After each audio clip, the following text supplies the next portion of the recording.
So hi, உங்களுக்கு வந்து PCOD இல்லனா PCOS ப்ராப்ளம் இருக்கா?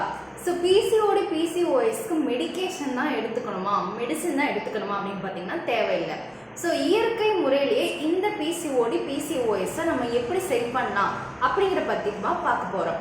ஸோ ஃபஸ்ட்டு PCOD PCOSக்கு டிஃப்ரென்ஷியேஷன் நீங்கள் தெரிஞ்சுக்கணும்.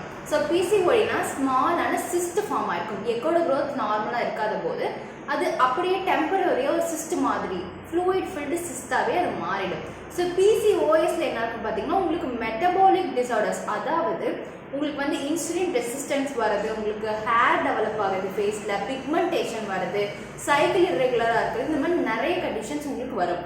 ஸோ இந்த ப்ராப்ளம்க்கு வந்துட்டு நம்ம நேச்சுரோபதியில் magneto therapy, hydro therapy, acupuncture, அது மட்டும் இல்லாமல் மெயினாக டயட் தெரப்பியில் வந்துட்டு ஈஸியாக ரிவர்ஸ் பண்ணிடலாம். ஸோ நீங்கள் கன்சிஸ்டண்ட்டாக ஃபாலோ பண்ணும்போது அகெயின் வராமல் பார்க்கறது தான் நம்ம வந்துட்டு ரிவர்ஸ் பண்ணிடலாம் அப்படின்னு சொல்கிறோம். ஸோ இம்மீடியட்டாக நம்ம வந்து இந்த கண்டிஷனை ரிவர்ஸ் பண்ண முடியாது.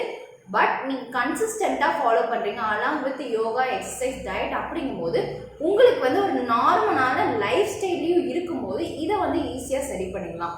ஸோ எங்கே பண்ணலாம் அப்படின்னு வந்து பார்த்தீங்கன்னா நம்ம ரியல் ஹெல்த் ஃபவுண்டேஷன் வந்துட்டு ஓமலூட்டு முத்துநாய்க்குப்பட்டி போகிற ரோட்டில் பனங்காடு அப்படின்னு சொல்லக்கூடிய எக்ஸாக்ட் பிளேஸில் வந்து லொக்கேட் ஆகிருக்கு. ஸோ நம்ம ஹாஸ்பிட்டலில் வந்துட்டு ஒன்ஸ் பாருங்கள், கன்சல்ட் பண்ணிவிட்டு உங்களுக்கான ட்ரீட்மெண்ட்டை நீங்கள் ஸ்டார்ட் பண்ணிடலாம். So thank you.